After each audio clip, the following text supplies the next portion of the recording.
अस्सलाम वालेकुम स्टूडेंट्स, हमारा नेक्स्ट टॉपिक है पोटेंशियोमीटर। तो पोटेंशियोमीटर एक ऐसी डिवाइस होती है जिससे हम पोटेंशियल चेंज भी कर सकते हैं, पोटेंशियल मेजर भी कर सकते हैं, यानी अननोन ईएमएफ हम इससे फाइंड करते हैं और दो ईएमएफ्स को कंपेयर भी कर सकते हैं। तो आम तौर पे जो पोटेंशियल या वोल्टेज मेजर करने के लिए जो डिवाइस हम यूज़ करते हैं उसे वोल्ट मीटर कहते हैं। आम प्रैक्टिकल लाइफ में आपने सुना होगा कि वोल्टेज या पोटेंशियल डिफरेंस जो है वो वोल्ट मीटर की मदद से मेजर किया जाता है। तो वोल्ट मीटर जब सर्किट में लगाते हैं, जैसे ये एक सर्किट हो फ़र्ज़ करें, तो वोल्ट मीटर सर्किट में हमेशा पैरेलल लगाया जाता है। जैसे ये एक सर्किट है, यहाँ पर दो रेसिस्टेंसेस लगी हुई हैं, ये बैटरी है, फ़र्ज़ करें 2 एम्पेयर का करंट इसमें से गुज़र रहा है। सीरीज सर्किट है, दोनों से एक जितना करंट फ़्लो करेगा। तो ये रेसिस्टेंस R1 फ़र्ज़ करें हो 5 ओहम की और ये फ़र्ज़ करें हो 10 ओहम की, R2 कह लें। तो ओहम लॉ के मुताबिक इसका जो पोटेंशियल है V1 होगा और V1 किसके इक्वल होगा, IR1 के, ओहम लॉ के मुताबिक। करंट तो दोनों से एक जितना गुज़र रहा है, सीरीज सर्किट है, करंट गुज़रने के लिए एक ही रास्ता अवेलेबल है। तो I2 है, R1 कितना है, 5 है, तो आंसर कितना आएगा, 10 वोल्ट। तो इसका एक्चुअल पोटेंशियल डिफरेंस जो है, जो मैथमेटिकली ओहम लॉ से निकल रहा है, वो 10 वोल्ट है। तो अगर वोल्ट मीटर हम यहाँ पे लगाएं तो वोल्ट मीटर को भी शो करना चाहिए कि ये 10 वोल्ट ही है। और अगर वोल्ट मीटर 10 वोल्ट शो ना करे, इसका मतलब वोल्ट मीटर सही वोल्टेज मेजर नहीं कर रहा। तो स्टूडेंट, जब हम यहाँ पर वोल्ट मीटर पैरेलल लगाते हैं हमेशा वोल्टेज मेजर करने के लिए, जब हम वोल्ट मीटर लगाएंगे R1 का वोल्टेज निकालने के लिए, R1 का पोटेंशियल डिफरेंस निकालने के लिए, तो जब यहाँ से करंट आएगा दो हिस्सों में बढ़ जाएगा, कुछ इधर चला जाएगा, कुछ इधर आ जाएगा। 2 एम्पेयर करंट आ रहा है, अगर इस वोल्ट मीटर की रेसिस्टेंस स्मॉल हुई तो इधर सफिशेंट करंट आ जाएगा। फ़र्ज़ करें 0.5 एम्पेयर ही करंट इधर आ जाए, तो बकिया करंट इस रेसिस्टेंस का कितना रह जाएगा, 1.5 एम्पेयर, क्योंकि टोटल 2 एम्पेयर था, आधा एम्पेयर इधर चला गया, बाकी 1.5 एम्पेयर रह गया। तो अब इसका पोटेंशियल कितना बनेगा वोल्ट मीटर लगाने के बाद, वही फार्मूला IR1। अब इसका करंट कितना रह गया, 1.5, और इसकी रेसिस्टेंस कितनी है, 5। तो अब इसका जो वोल्ट मीटर लगाने के बाद इसका वोल्टेज, इसका पोटेंशियल डिफरेंस कितना रह गया, 7.5 वोल्ट। तो वोल्ट मीटर लगाने के बाद इसका पोटेंशियल 7.5 है और ये वोल्ट मीटर 7.5 वोल्ट शो करेगा। हालांकि वोल्ट मीटर लगाने से पहले एक्चुअल वोल्टेज इसका कितना था, 10 वोल्ट था। तो वोल्ट मीटर लगाने के बाद इसका करंट भी, कुछ करंट वोल्ट मीटर की तरफ चला गया, इसका करंट भी कम हो गया रेसिस्टेंस का, साथ साथ उसका वोल्टेज भी कम हो गया है। तो वोल्ट मीटर का काम वोल्टेज मेजर करना होता है, वोल्टेज कम करना नहीं होता। तो ये वोल्ट मीटर जब सर्किट में लगा, इसने वोल्ट मीटर को कम कर दिया, 10 से कितना कर दिया, 7.5। अब ये 7.5 वोल्ट शो कर रहा है, हालांकि एक्चुअली इस रेसिस्टेंस का वोल्टेज 10 वोल्ट था। तो इसका मतलब ये वोल्ट मीटर सही वोल्टेज मेजर नहीं कर रहा, बल्कि उसे कम कर देता है। तो क्यों कम करता है, क्योंकि इसकी रेसिस्टेंस स्मॉल होती है, जिसकी वजह से करंट इधर आ जाता है। तो जब करंट दो हिस्सों में बढ़ गया, कुछ थोड़ा सा करंट भी अगर इधर आ गया तो सर्किट का करंट कम हो जाएगा, जिससे सर्किट का वोल्टेज भी कम हो जाएगा और ये वोल्ट मीटर एक्यूरेट पोटेंशियल या एक्यूरेट वोल्टेज मेजर नहीं कर सकेगा। तो ये एक्यूरेट मेजर तब करेगा अगर ये वोल्ट मीटर हम सर्किट में लगा भी दें, फिर भी ये सर्किट से कोई करंट ड्रा ना करे। और ये तब मुमकिन है अगर इस वोल्ट मीटर की रेसिस्टेंस काफ़ी हाई हो, इन्फिनिट रेसिस्टेंस हो। अगर इस वोल्ट मीटर की रेसिस्टेंस इन्फिनिट हुई तो फिर प्रैक्टिकली इधर कोई करंट नहीं आएगा, सारा करंट सर्किट से फ़्लो करेगा।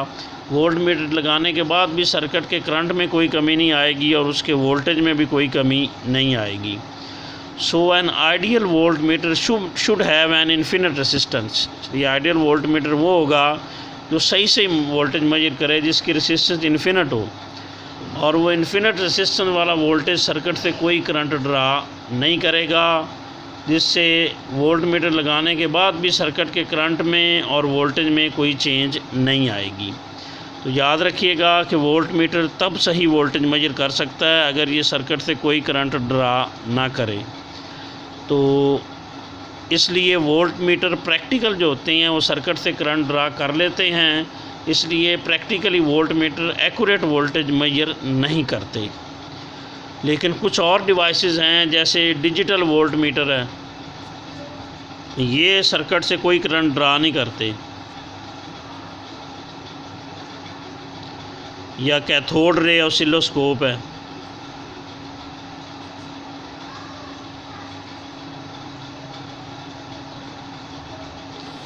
ये डिजिटल वोल्टमीटर और कैथोड रे ऑसिलोस्कोप ये सर्किट से कोई करंट ड्रा नहीं करते, इसलिए ये दोनों एक्यूरेट वोल्टेज मेजर कर सकते हैं। लेकिन ये एक्सपेंसिव होते हैं, फिर इनको यूज़ करना भी इतना सिंपल नहीं होता, कॉमन पर्सन इन्हें यूज़ नहीं कर सकता। इसलिए एक सिंपल सी डिवाइस बनाई जाती है पोटेंशियोमीटर, जो सर्किट से कोई करंट ड्रा नहीं करता, और हमने पढ़ा कि वो डिवाइस जो सर्किट से कोई करंट ड्रा ना करे वही एक्यूरेट वोल्टेज मेजर करती है। तो पोटेंशियोमीटर सर्किट से कोई करंट ड्रा नहीं करता, इसलिए ये सही वोल्टेज मेजर कर सकता है। तो हम पढ़ेंगे पोटेंशियोमीटर की कंस्ट्रक्शन आगे कैसे होती है। तो पोटेंशियोमीटर याद रखिएगा स्टूडेंट, ये एक वायर पर मुश्तमिल होता है, जैसे हमने रियोस्टेट पढ़ा था उसी तरह ही ये एक वायर पर मुश्तमिल होता है। इसकी रेसिस्टेंस यूँ करके आर होती है, इस वायर की रेसिस्टेंस जो है वो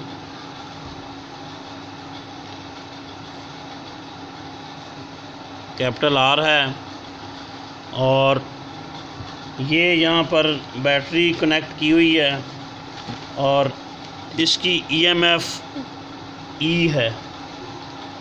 तो ये पॉइंट ए है, ये बी है। तो ये ना समझिए कि रेजिस्टेंस यहाँ से शुरू हो रही है, पूरी वायर की रेजिस्टेंस है, ये तो सिर्फ उसका सर्किट सिंबल है। तो ए बी वायर की रेजिस्टेंस टोटल कैपिटल आर है। एक तीसरा स्लाइडिंग कॉन्टैक्ट है जो सी से शो करते हैं। तो ए और बी फिक्स टर्मिनल हैं, तीसरा टर्मिनल सी स्लाइडिंग टर्मिनल है जो वायर ए बी के ऊपर आगे पीछे मूव कर सकता है। तो ए और बी टोटल वायर की रेजिस्टेंस कैपिटल आर है, और ए और सी के दरमियान जो वायर होगी इसकी रेजिस्टेंस जो है वो स्मॉल आर है। ये टोटल कैपिटल आर रेजिस्टेंस थी, कैपिटल आर को ऊपर लिख दें यहाँ पर, और ए और सी वाली रेजिस्टेंस कौन सी है, स्मॉल आर है। तो जैसे जैसे हम सी को, ये पीछे बताया था रियोस्टेट में भी इसी तरह था कि सर्किट में हमने दो कॉन्टैक्ट्स यूज़ करने होते हैं। तो ए और बी फिक्स टर्मिनल है, सी स्लाइडिंग टर्मिनल है। तो एक फ़िक्स टर्मिनल यूज़ करते हैं, ये ए यूज़ कर लें या बी, फ़र्ज़ करें हमने ए यूज़ किया और उसके साथ स्लाइडिंग टर्मिनल सी, स्लाइडिंग टर्मिनल ज़रूर यूज़ करना है। तो ए और सी को सर्किट में यूज़ किया गया है। तो जैसे जैसे स्लाइडिंग टर्मिनल सी ए के करीब आएगा, स्टूडेंट हमने पीछे पढ़ा हुआ है कि रेजिस्टेंस और लेंथ आपस में डायरेक्टली प्रोपोर्शनल होते हैं। तो जैसे जैसे सी ए के नज़दीक आएगा, ए और सी के दरमियान वायर की लेंथ भी कम होगी, उससे रेजिस्टेंस बिटवीन ए एंड सी भी कम होती जाएगी।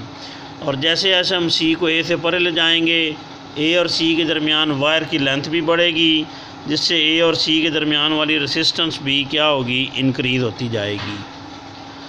तो ए और सी के दरमियान वोल्टेज वी है।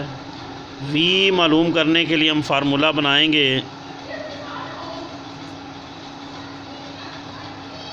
पहले हम ओहम लॉ यूज़ करेंगे पूरी वायर ए बी पर ओहम लॉ यूज़ करेंगे। V is equal to I R होता है। वी की बजाय यहाँ ई एम एफ आएगी, वोल्टेज की जगह ये ई एम एफ आएगी। ये पीछे भी हमने पढ़ा था, करंट आई है और रेजिस्टेंस कौन सी है, कैपिटल आर। तो आई किसके इक्वल होगा, फिर ई ओवर आर के। ये स्टूडेंट आपको बताया था कि ई एम एफ यहाँ पर वोल्टेज का काम ही कर रही है बैटरी के लिए। तो फिर हम ओहम लॉ यूज़ करेंगे वायर AC के लिए। A और C के दरमियान पोटेंशियल या वोल्टेज V है, करंट तो I ही है, और A और C के दरमियान वाली रेजिस्टेंस स्मॉल r है, A और B वाली कैपिटल R थी। ये भी ओहम लॉ है, ये भी ओहम लॉ है। तो यहाँ I की वैल्यू पुट कर देंगे, यहाँ पे हम, तो यहाँ I की वैल्यू पुट कर दी।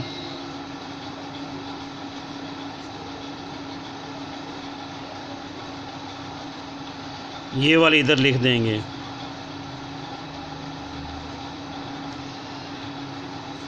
तो ये potential difference between A and C V मालूम करने का फार्मूला बनेगा।